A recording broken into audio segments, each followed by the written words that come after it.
Bismillahirrahmanirrahim. Assalamualaikum warahmatullahi wabarakatuh. Alhamdulillahillazi anzalal Qur'an hudan linnas wa bainati minal huda wal furqan. Asyhadu an la ilaha illallah wa asyhadu anna Muhammadar Rasulullah. Allahumma salli ala Muhammad wa ali Muhammad. Rabbi israh li sadri wa yassir li amri wahlul 'uqdatam min lisani yafqahu qawli. Walhamdulillah rabbil alamin. Alhamdulillah, di kesempatan yang ada pada pagi ini kita masih dalam tadabbur kita di surah Al-Baqarah. Pagi ini kita akan masuk ayat 121. Kita di penghujung tema tajuk tentang mengenal watak perangai sejarah karakter Bani Israel. Dan keseluruhan diungkap tentang perangai tingkah laku mereka. Di pertemuan terakhir kita di 120, Allah mengungkap isi hati mereka yang paling dalam. Ya. Bagaimana sikap perangai tingkah laku Bani Israel, dengan harapan, ini saya kutip di dalam beberapa kitab yang lain, mengatakan supaya kita berhati-hati dengan Yahudi. Yang kedua, pandai bersikap dengan mereka. Dan ketiga, bijak dalam kita membuat keputusan ketika bermuamalah dengan mereka. Di ayat 120 itu, sebagai review untuk kita bersama, auzubillahi minasyaitanirrajim. Walan tarda ankal yahud wan nasara hatta tattabi'a millatahum.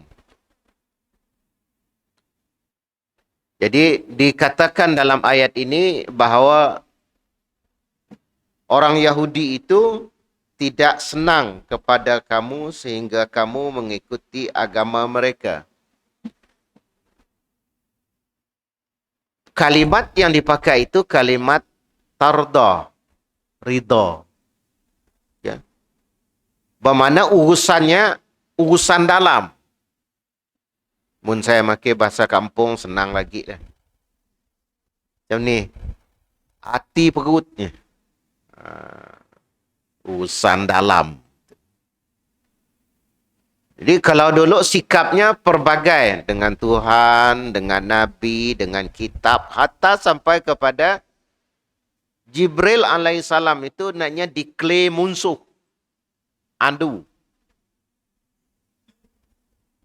Sekarang kepada Nabi Muhammad, kepada umat Islam, pengikut Nabi, Allah bongkar isi perut daknya itu. Pakai kalimat walan tardo. Ada dua yang saya nak ambil di situ.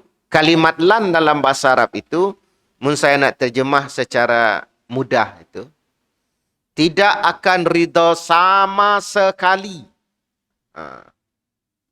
Mun bahasa kampung ke senang, na mati-mati si akan suka. Macam biarlah. Pakai kalimat lan dalam bahasa Arab itu. Ini ada lagi kalau orang Arab pakai kalimat lan abada. Na mati-mati si mau. Macam ni. Kalau diterjemah mantak lah. Ridha kan menyangkut soal di dalam. Jadi Allah bongkar hati perut. Bahawa inilah perangai mereka. Mereka si akan ridha. Para mufassir bukan mengatakan, bukan sahaja Yahudi juga termasuk Nasrani. Sebab itu, declare kita dalam surat Al-Fatihah, apa yang kita declare kan? Sikap kita. Perasan cik? Ghairil maghdubi alaihim. Bukanlah aku termasuk orang yang dimurkai. Para mufassir mengatakan ghairil maghdubi alaihim itu adalah siapakah orang yang dimurkai dia? Dalam telaah kita yang telah dulu, ghadabin alal ghadab itu, kemurkaan atas kemurkaan, itu adalah Yahudi terutamanya dan termasuk Nasrani. Dan kita dalam surat Al-Fatihah disuruh supaya kita itu berpisah diri. Artinya, dalam arti kata, kalau halus itu bersikaplah. Kita ada frame kita untuk, ada panduan untuk kita dengan mereka. Itu yang contoh halus saya beritahu dulu. Murah nyambut Valentine Day. Ya kerja tidak. Kita sih ngikut lah. Mun mau keras lagi. Kita dah nyambut awal Muharram.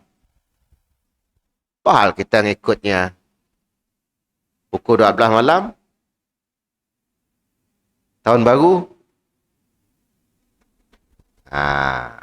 Cuma para ulama memberi panduan lebih keras menyangkut soal ciri khusus dan ibadah mereka. Itu yang memang totally kita sih dapat ikut. Sebab dannya mau apa kita? Ikut dannya. Hatta tattabi'a, sehingga kamu menjadi pengikut. Dan ada sebahagian keterangan mengatakan, nya bukan nyuruh kita jadi Yahudi. Tidak. Nya mau menghancurkan kita, menyeleweng kita, melalaikan kita. Halus sih. Halus.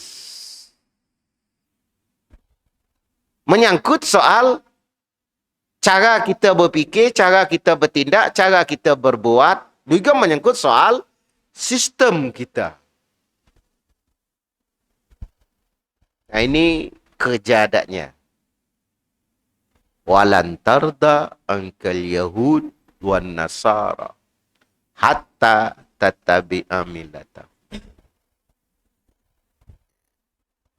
Saya kadang-kadang, kenapa saya masuk membahas hal ini? Karena saya nanggap perangai kita. Okay. Baru sikit belajar dari London, keluar 3-4 tahun. Dah si makin salam lagi. Morning. Sampai ngemaknya pun dipakainya, I think you mother. You pakainya maknya. Senang gaduh. Dahsyat. Terap mutakhir ini, generasi muda. Oh my God. Saya terkilan, terkesan, tersentak. Artinya umat kita, aduh. Tattabi'ah itu. Apa Ustaz urusan oh my God? Saya kata pattern dalam Quran mengatakan kalimat Allah itu saya secara pribadi itu nak menterjemahnya terjemahan kita. Kalau diterjemah kita rusak. Allah Allah. Sudah selesai. Ingat sini dalilnya. Surat Toha ayat 20. Innani, saya baca ingat pada nombor surat cepat.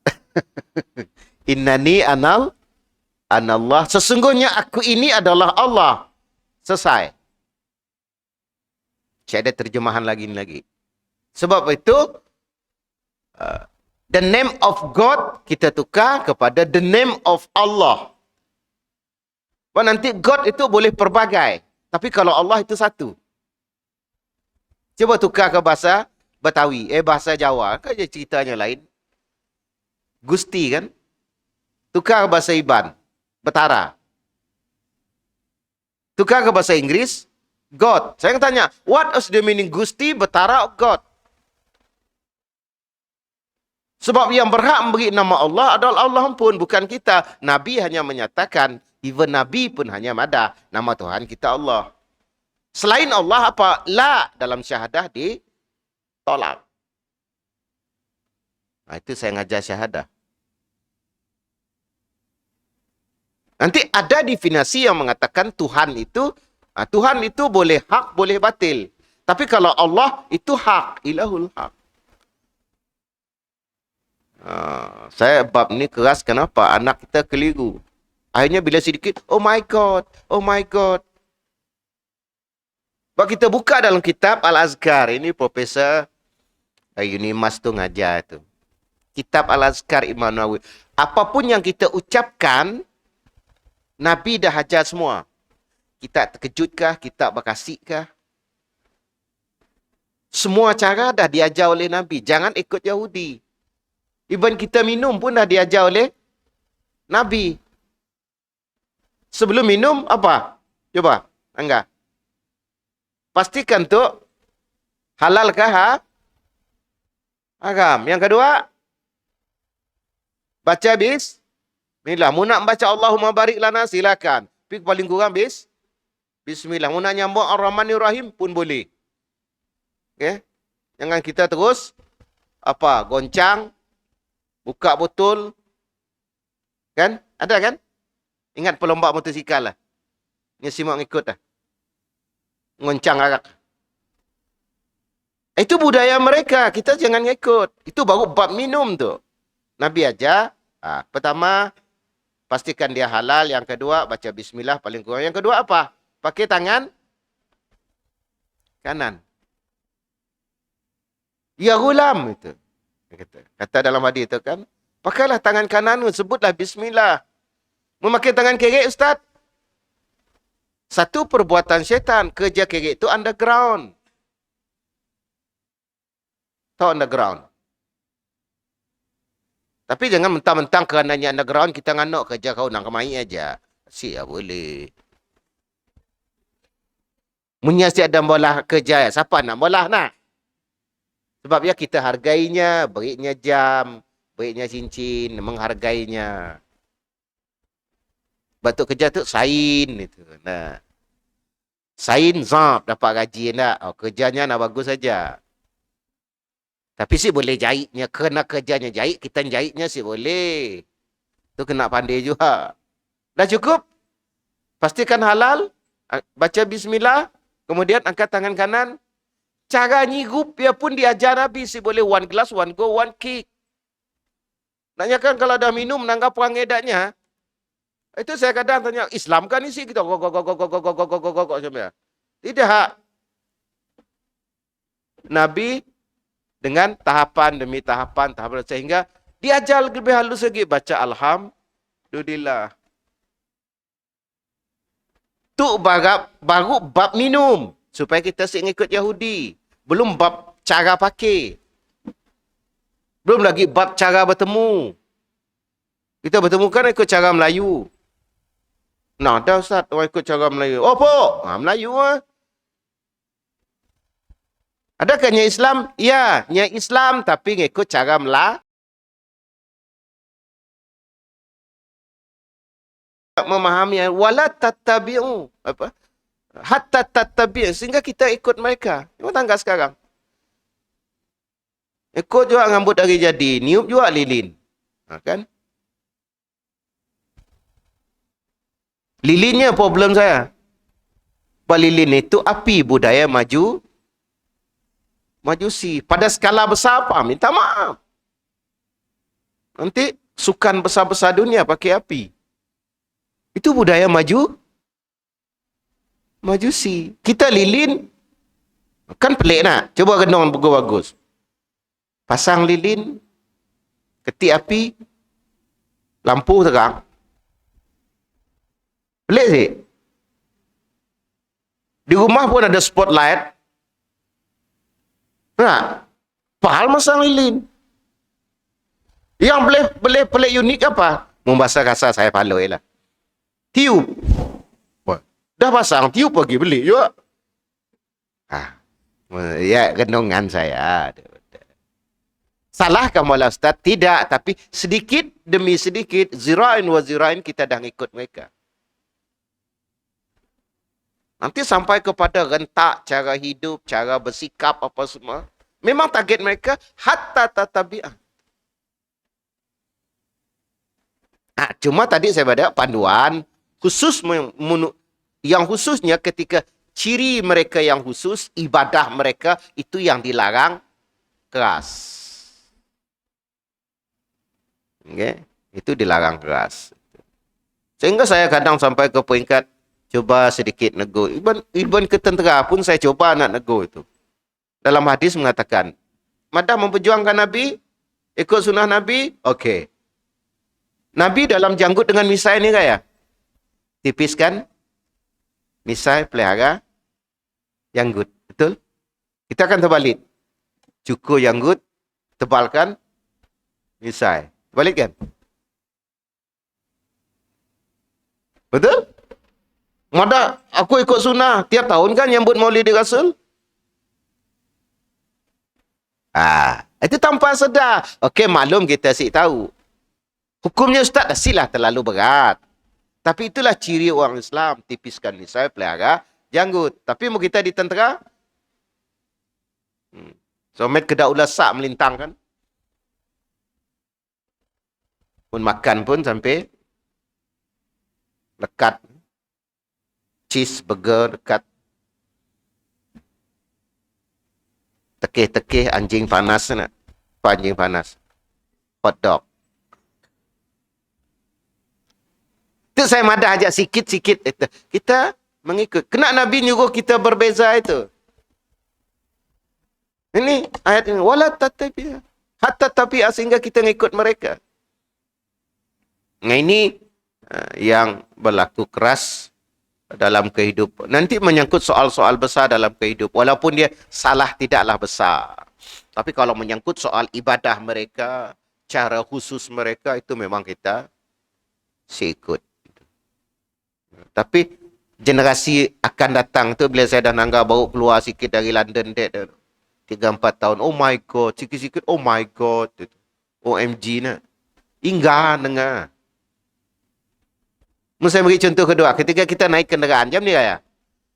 Baca doa, Subhanallazi sahalana haza wa ma kunna lahu muqrinin wa inna ila rabbina lamunqalibun. Bila aja panjang doa, Ustaz. Mesti bismillah aja. Keluar rumah, bismillahi tawakkaltu ala Allah. Tiba-tiba naik bukit, ada sunnahnya. Ketika turun bukit, ada sunnahnya. Kan?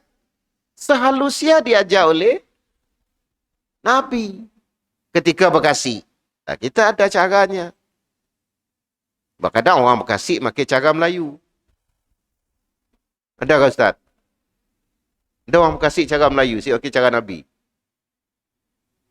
Yang pun terkejut dengan yang pun Bekasi tu. Lalulah dia nyebut, hacis, cekolok. Terkejut saya di street dengan. Ini orang putih bingung dengan nak. Pasal muka kamus, what was the meaning of psikolog?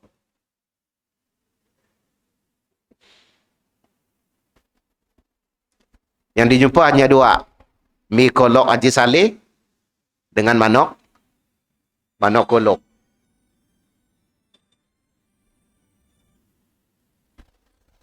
Kemudian,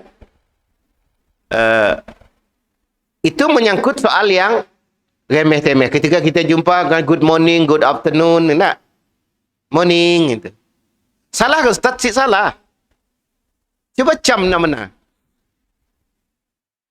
Good morning. Apa itu? Selamat pagi. Yang selamat apa? Terus terang, saya kadang-kadang bila apa perkara itu cari apa yang ada dalam Islam. Islam pakai salam.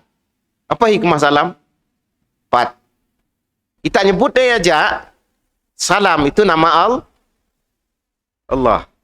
Kita good morning tadi. Apa pahala sih? Itu saya masuk. Hadis Nabi jelas. Mada absu salama bainakum. Hingga yang seperti ini, saya kata, bab itu menggunakan tasbih ini keras. Tidak. Sila aja pakai good morning. Sila aja oh my God. Tapi citra Islam kita itu hilang sebab target mereka dah tercapai. Hatta tatabi'ah Milatahun sehingga kita mengikut mereka. Kalau tadi Bekasi kita diajar Nabi apa? Alham, Yarham, ada semua detail sih. Buka dalam Al-Azkar Imam Nawawi. Okay. Qul inna hudallah wal huda. Kita disuruh bersikap petunjuk Allah yang kita ikut. Bagaimana otomatik juga ikut Nabi. Wala ini taba'a ahwa'ahum ba'dallazi ja'aka minal ilm. Sesungguhnya petunjuk Allah itu adalah petunjuk yang benar dan sesungguhnya jika kamu mengikuti hawa nafsu mereka setelah pengetahuan datang kepadamu, apa kata Allah? Ma laka minallah min waliyin wala nasir. Kata Allah, maka Allah tidak lagi menjadi pelindung dan penolong kamu. Ya. Saya dah rumus ayatnya di pertemuan minggu lepas. Jadi kurang-kurang pun dah kita dapat bayangan. Sebab pagi itu kita nak masuk 121. A'udzubillahi minasyaitanirrajim. Bismillahirrahmanirrahim.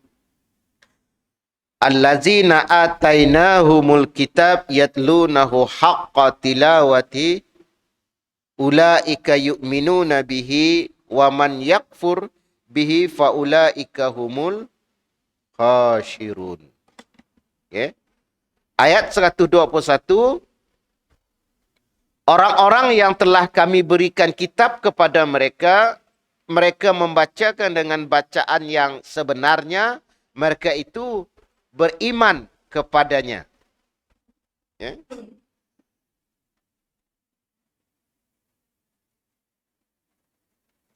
Barang siapa yang ingkar kepadanya, maka mereka itulah orang-orang yang rugi. Okey, 121. Itu disebut sebagai dua kondisi. Kondisi pertama untuk kita diajar berpegang kepada kitab. Kitab khusus ini adalah bukan kitab, kitab ini, penyataan ini untuk Bani Israel. Khabarnya dikhabarkan kepada Nabi Muhammad. Sebab ini turun di Madinah ayatnya. Itu kalau kita nak nanggap kaedah ini, turun di Madinah, khabar ini kepada Nabi. Cerita itu adalah berkenaan dengan Bani Israel. Perhatian adalah untuk Nabi Muhammad dan para pengikut kita. Ini cara lihat ayat. Dalam kaedah asbabun nuzul. Saya kembali lagi. Khitab. Ayat ini dikhabarkan kepada Nabi. Sebab wahyu. Isi ceritanya tentang Bani Israel. Okey. Khabar yang dibungkakan untuk kita melalui lisan Nabi, wahyu Allah ini sendiri. Untuk kita ngambil telajan pengajaran umatnya. Boleh faham? 3 dimensi ini kaedah asbabun nuzul. Okay, sebab turunnya di Madinah. Maka dengan ini yang beritahu kepada kita nanggap perangai dalam terjemahan hari itu, orang-orang yang telah kami beri kitab kepada mereka, mereka membacanya dengan bacaan yang sebenarnya. Mereka itu beriman kepadanya dan barang siapa yang ingkar kepadanya, maka mereka itulah orang-orang yang rugi. Allah mengatakan dalam ayat ini menghabarkan bahawa orang yang telah dia berikan kitab dan dikurniakan dengannya kurnia yang mutlak, mereka itu yang dikatakan yatlunahu haqqa tilawatihi, membaca dengan bacaan yang sebenar. Sebahagian para mufassir mengatakan bukan sekadar bacaan. Itu memahami yang sebenarnya. Mengikuti apa yang ditunjuk pandu arah di dalam kitab. Yang ketiga, menegakkan apa yang telah Allah nyatakan di dalam kitab tersebut. Kalau menyangkut kita umat Nabi Muhammad, Quran. Kalau yang disindir, dinyatakan itu halnya tadi adalah Bani Israel. Khusus untuk Bani Israel. Baca benar-benar bahasa kita. Dah ku baca tajwid teranumnya awak. Kau ngikut si napa nak di dalamnya. Baik Quran ataupun Injil ataupun Taurat sebab ayat ini berlaku umum. Sebab sejarahnya cerita tentang Bani sebab patutnya kali ya Bani Israel ada 4 kali dan yang ditunggah dari ayat 40 sehingga ayat 122. Kalimat Bani Israel. Nanti yang Hafiz tengok di mana aja ayat itu. Ya Bani Israel start dah 40. Okay. 70 lebih dah start lagi. Ya Bani Israel. 120 lebih ada lagi. Ya Bani Israel. Itu dalam kaedah khususiah. Penghususan sebut. Macam kita menitungkah, wahai tengku-tengku. Khusus tengku. Wan si kena. Wahai abang-abang. Awang si kena. Macam dialah maksudnya. Itu ya Bani Israel. Jadi kembali. Yang dihendaki oleh Allah SWT. Kalau kamu dah dapat Taurat Bani Israel. Baca. Baca tentu dengan kefahaman.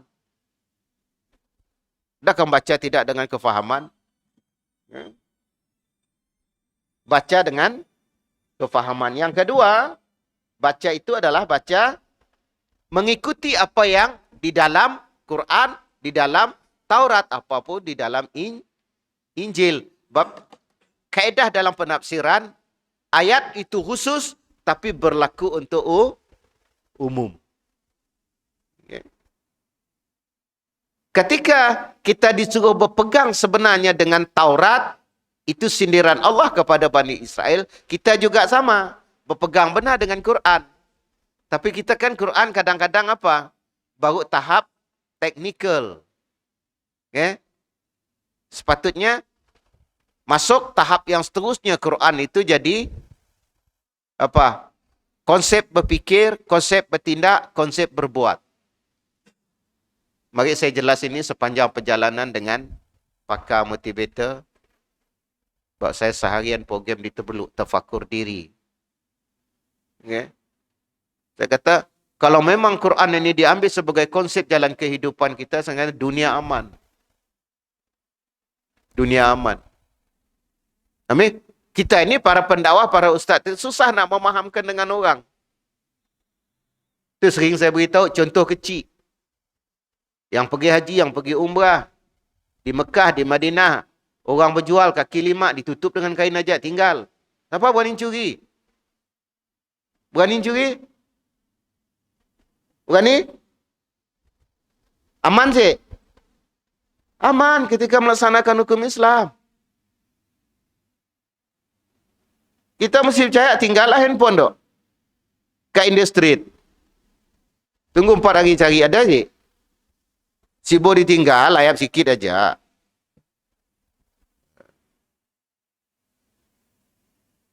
Dan kita labelnya masih rendah.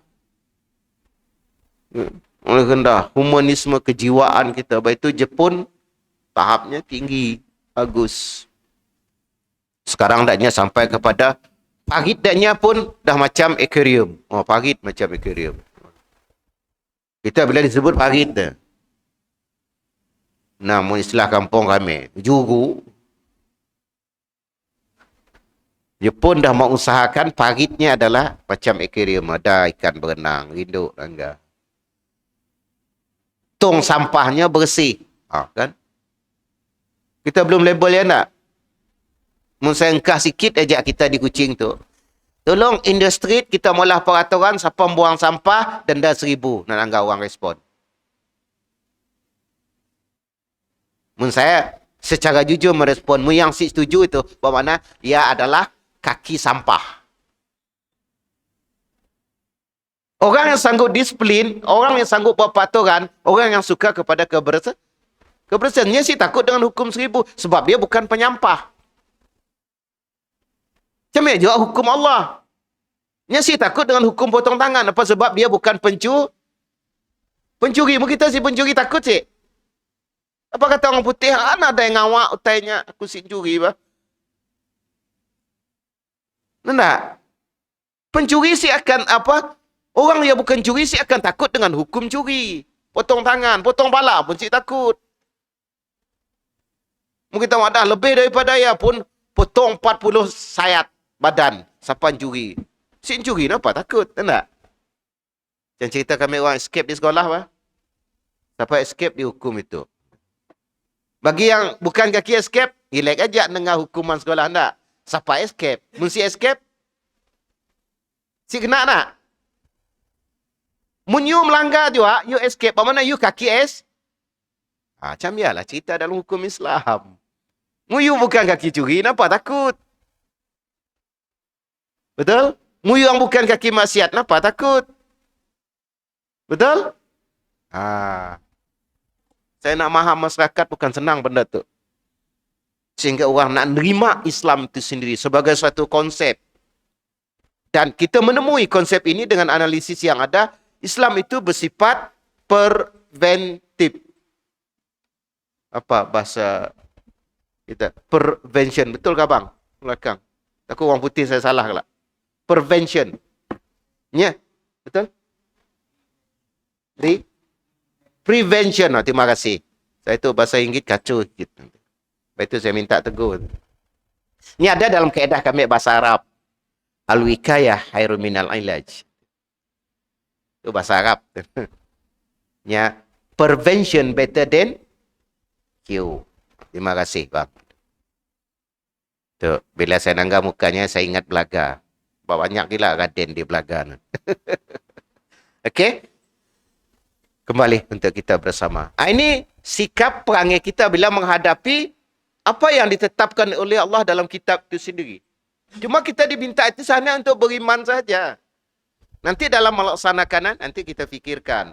Nanti kita cari bagaimana untuk melaksanakan. Itu kalau sekarang itu, kalau saya katakan contoh dah, tidak ada arak di Malaysia, tidak ada judi di Malaysia. Sanggup sih orang nerima?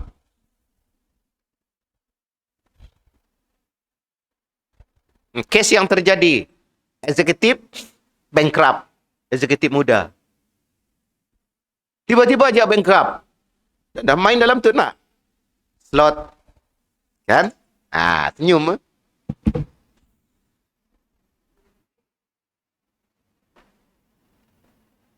Itu juga arak. Langgar, pengaruh alkohol. Nak? Mati. Saya bukan langgar yang dilanggar tadi. Yang saya tanggap alkoholnya. Boleh sisi ada alkohol di Malaysia. Melainkan kecuali untuk urusan tertentu, pengobatan dan sebagainya. Boleh sih. Si ada arak di Malaysia. Nanti yang ada langgar pengaruh alkohol, penjara contoh 4 bulan.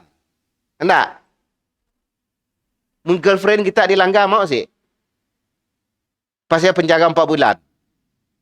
Gila friend kita. Tunang kita. Memak kita dilanggar. Nah, saya main psikologi sih gitu. Baik itu Islam, nyawa, balasannya nyawa. Si Ustaz, nya kan fly, nya kan. Sekarang fokus kita arak. Bukan orang yang mabuk itu. Kerana arak itu kena settle. Bukan orang mabuk. Tu kita bingung. Untuk orang mabuk ini penjaranya begini, hukum dia begini. Perkara dah terjadi. Sebelum ia terjadi, puncanya terjadi adalah arak. Baik itu Islam kata, fakarih tumuhu. Elakkanlah, jauhilah, hindarilah. Ini cara. Itu kadang-kadang, saya kadang-kadang bunyi marah juga. Saya kan lah Ustaz Palu itu pada. Cara berfikir. Adakah nak dibincang itu adalah hukumannya. Islam memang ada hukumannya. Tapi Islam membuat prevention tadi. Jalan penyelesaian utama. Pergi kepada pokok puncanya. Di sia. Kita nyelesai masalah nyamuk. Kelambu ditunuk. Nyamuknya yang kita fikir. Sebab itu ada yang namanya ragging nak. Supaya nyamuk sih. Jadi saya kata, cuma saya tanya kembali. Mati si kita mesti minum arak. Ini dapat mati ke mesti minum arak. Contoh macam ni nak jawab orang tu. Senang kan di Brunei orang si minum arak hidup pun. Nak? Nak saya madah Brunei. Sebab Brunei si boleh minum arak lah. Dan mun bahasa doktor bagus sih. Sibuk bahasa agama lah. Sibuk bahasa agama. Nang saya bagus. arak dan sejenisnya. Ya? Nah, ini kadang-kadang saya bawa kawan-kawan cara berfikir ni doktrin supaya orang dimbak. Ini pokok perbincangan. Sini masalah kita. Ya? Itu kata air tersumbat, pipe di ujung dipotong. Padahal tersumbat di sinun. Sinun di settle, bukan di situ. Okay, rupa sumbat di sinun apa? Oh, bigi ke rumah 2 gig tak tikam tidak juga nyumbat saya. Bigi ke rumah ya kena buang. Tu pipe situ dipotong tu. Lalu kita bahas, kena impact daripada ke rumah tadi rupa air kecil. Memanglah. Impak daripada mabuk tadinya melanggar. Ni kan nak hukumnya, yang kasih sedar. Memang. Mun jam ya senang je, lepas tu saya mabuk. Siapa nak dilanggar? Mun saya marah lagi. Lepas tu saya mabuk, saya melanggar kita. 4 bulan aja bah, free makan. Si bingung saya bayar bil tak? Tok marah saya tu dah. Ustaz Sebini pagi tok marah. Banyak ilah travelling pagi. 2-3 hari banyak khusus yang marah sikit. Okay. Jadi cara kita menyelesaikan masalah. Jadi dalam ayat ini dikatakan mengabarkan bahawa orang yang telah diberi kitab dan dikurniakan dengannya kurnia yang mutlak, mereka itu yatlu nahu haqqa tilawati, membaca dengan bacaan yang sebenar. Maksudnya mereka mengikuti dengan sebenar-benarnya ketaatan. Ini kata tafsir As-Sa'di di depan saya. Mengikut dengan taat. Jadi baca itu untuk dapat info. Arahan bacaan, itu. Quran madafa karihtumuhu, jauhilah arak itu. Kan kita nanggap 3 tahapan dalam Islam arak itu.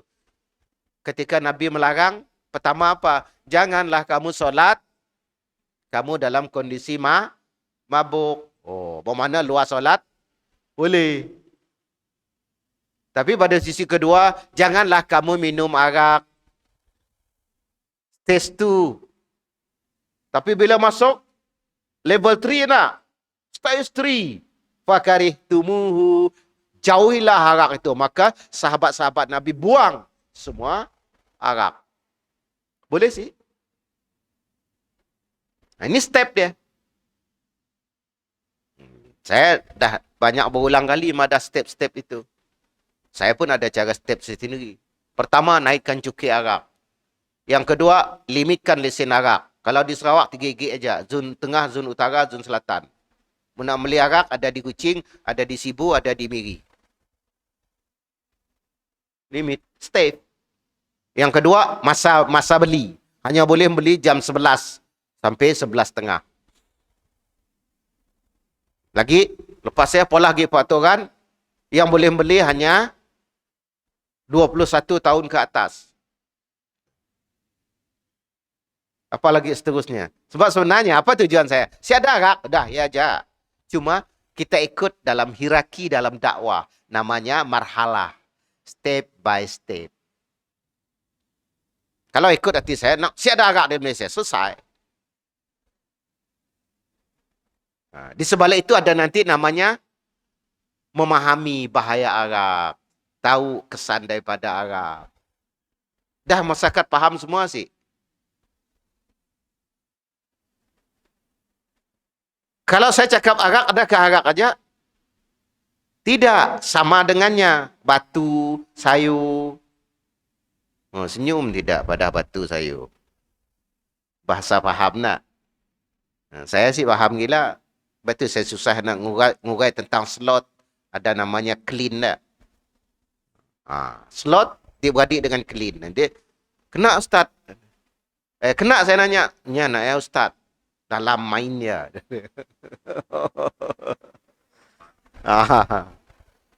Rupa istilah-istilah lah. Macam kami istilah agama. Ada istilah tersendiri nak.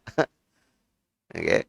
Jadi, ini untuk kita. Dikatakan dalam Syekh Sa'di itu sendiri, mengikuti sebenar-benarnya dengan ketaatan. Kata tilawah di sini bermakna mengikuti i'tibar. Mereka yang menghalalkan yang halal, mengharamkan yang haram. Makna tilawah ini bukan sahaja baca di situ. kata As-Sa'di. Mana mengklasifikasikan hukum. Yang benar adalah benar, yang salah adalah salah, yang hak adalah hak, yang batil adalah batil, yang haram adalah haram, yang halal adalah halal. Ini kata As-Sa'di. Saya suka tafsir itu sebabnya ringkas. Okay. Mereka melaksanakan ayat jelas, yaitu ayat mahkam itu. Muhkam. Ayat muhkam itu artinya ayat yang jelas, si ada kabur. Ya. Ada Al-Quran kan jelas saja, ada yang terlalu banyak kabur. Yang mutasyabihat itu sikit saja. Yang susah nak dipaham. Ya. Itu kadang-kadang saya bilang ngajar itu makin bahasa diimpun. Hari-hari saya ngajar sedikit tafakur diri. Tentang kekuasaan Allah pada diri kita. Bahawa kita pun tu, bukan kita pun yang pun. Siapa bawa ni madah nyempun. Nyempun yang pun. Dalilnya lillahi ma fis samawati wal ard. Punya Allah lah apa yang ada di langit dan di bumi. Bahawa kita pun tu bukan kita pun yang pun. Yang di depan saya yang angkatan Pancasitara. Dah generasi dah melipat kain kapan. Jadi saya nak ingat diri kita pun tu bukan kita pun yang pun. Jantung kita bukan kita pun, mongan kita tapi kesian lah. Padal kita, bukan kita pun begi mata. Membahasa kampung lagi, tu begi ancah kita, bukan kita pun. Kan? Rasa sikit. Pendengaran, penglihatan, dari rasa. Bukan kita pun. Allah ambil. Pelan tapi pasti. Nah, dari rasa dia ambil je. Dia ambil. Lidah masih ada. Dapat mengasih ngata masin, manis. Tapi lorong, doktor dah madah. Oh, bok. You si boleh makan tu. Dah. Kan? Dah kena tarik. Tapi boleh si merasa merasin masam? Boleh. Boleh. You minum mineral aja. Si boleh minum manis. Main tangga aja orang minum.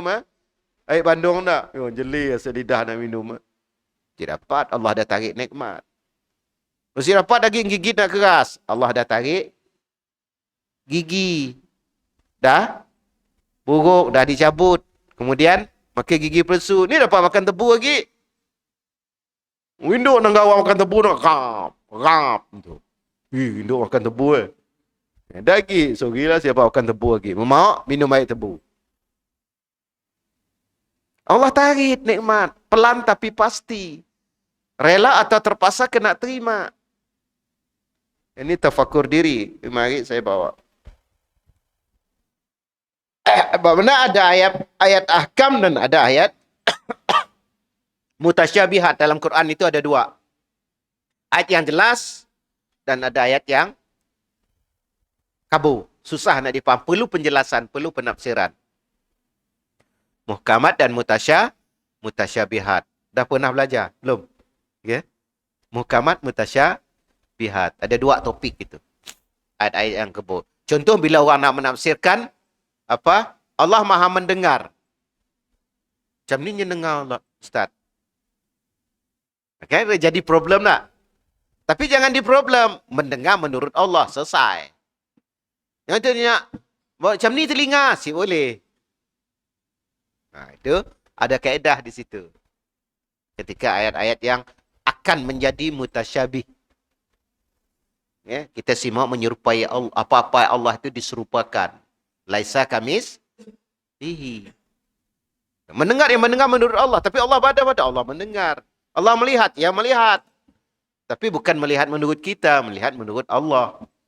Udah, kalau saya secara pribadi, saya guna kaedah, ya aja. Jangan tanya lagi. Ya, ayat jelas.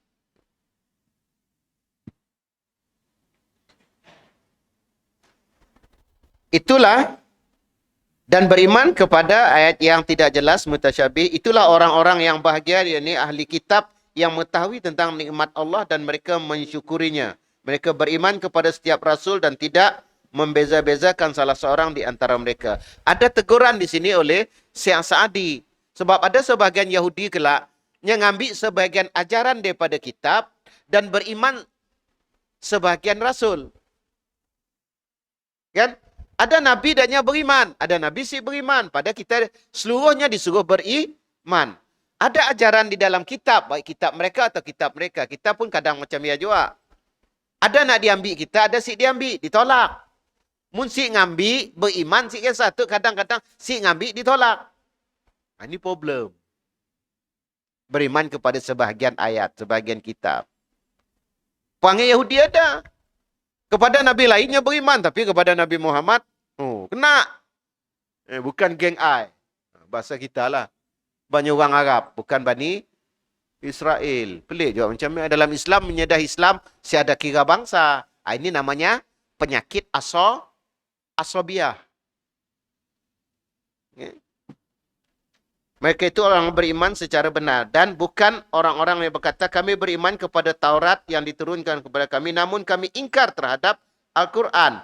Pada sifat Al-Quran itu sendiri, dijelas oleh Syekh Qattan, dia menasahkan kitab yang terdahulu. Okay? Beriman sih dengan Taurat, tetap beriman. Tapi bila dah datang Quran, kita kena ikut Al-Quran. Untuk Bani Israel, kita ada problem. Kita dengan Taurat beriman sih, beriman. Tapi kita tidak mengikuti ajaran Taurat. Nah, syariatnya kita sih ikut, beriman sih, beriman. Bani Israel susah. Kau beriman dengan Quran, ikut Quran. Beriman aja dengan Taurat, selesai. Tak ada jadi masalah. Si mau dengan Taurat pun si beriman benar. Dengan Quran pun taknya menolak. Si problem orang tu. Ni nak ikut. Okay, macam ni nak malah orang tu. Sit aja lingo. Okay. Oleh kerana itu Allah mengancam mereka dengan firman, "Wa may yakfur bihi", barang siapa yang ingkar kepadanya, faulaika humul khasirun. Mereka itulah orang-orang yang rugi. Muka ingkar, bahasa kita nak ambil mudah. Allah rugi sih. Mesti. Yang rugi siapa? Kita pun. Sebab itu dalam ayat lain Allah mengatakan, in asantum, surah Isra, in asantum li'am pusikum. Jika kamu berbuat kebaikan, kebaikan untuk diri kamu sendiri. Nah, itu yang kadang-kadang saya jelas. Saya beritahu. Bila kita sedekah, bila kita beri, seolah-olah kita nolong orang. Kalau ayat ini mengatakan, in asantum li'am pusikum.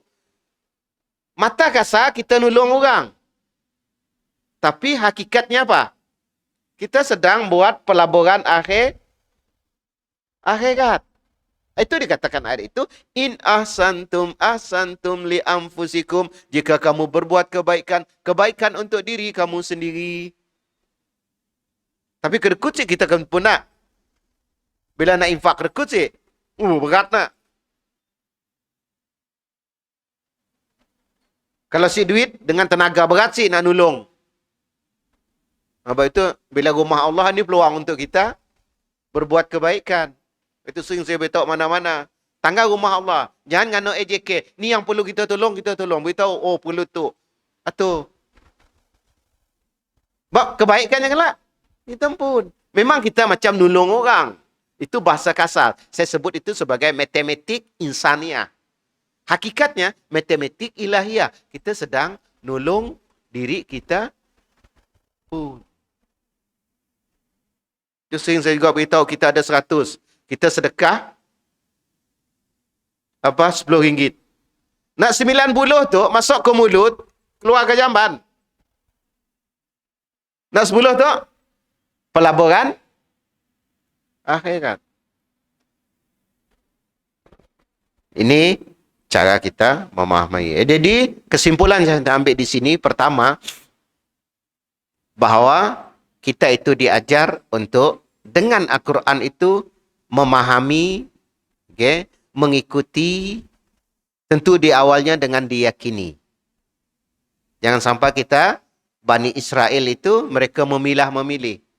Yang kedua, kita berusaha semaksimal mungkin untuk kita memahami ayat-ayat Quran ini untuk membina perangai sikap hidup karakter kita. Bukan dari mana-mana. Yang ketiga, Kalau yang jelas daripada Allah Subhanahu Wa Taala tentang halal dan haram itu sendiri daripada kitab, kita kena terima. Jangan macam Bani Israel. Dan terakhir, bahawa kebenaran segala sesuatu itu sendiri hanya daripada Allah dan Rasulnya. Jadi kata kita belum tentu. Bila itu daripada Quran dan hadis, itulah kebenaran. Maka jadilah kita orang yang alal huda atas petunjuknya, mengikut kebenaran yang telah diturunkan kepada kita melalui Al-Quran. Wallahu a'lam bishawab. Ya, Jak, mudah-mudahan ada manfaat untuk kita bersama. Tuan Syari, saya ucapkan terima kasih atas perhatian. Mohon maaf atas kekurangan. Wabillahi taufiq wa hidayah. Assalamualaikum warahmatullahi wabarakatuh.